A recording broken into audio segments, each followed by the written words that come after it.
يا آدم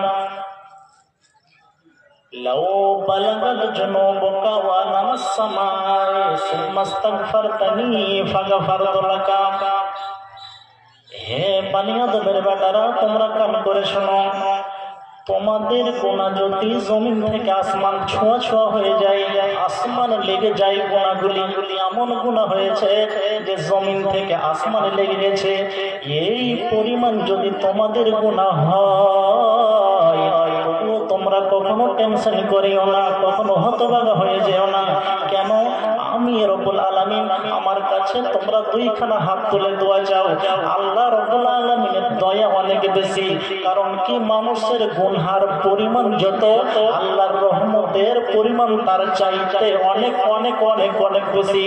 কাজে আপনার যদি জমিন থেকে নিয়ে আসমান পর্যন্ত গুনাহ হয়ে যায়, তবুও আপনি টেনশন করিয়েন না।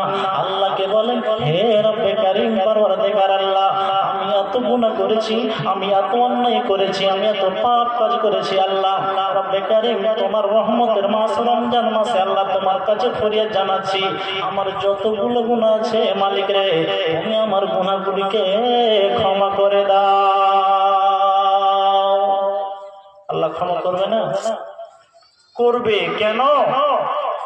মানুষের পাপের পরিমাণ যত বেশি, আল্লাহর ক্ষমার পরিমাণ তার চাইতে বেশি না কম? তোর চাইতে বেশি। তাহলে আল্লাহ ক্ষমা করবে। তো আমাদেরকে পদ্ধতি জানতে হবে, আমাদেরকে আল্লাহর কাছে সারেন্ডার হতে হবে।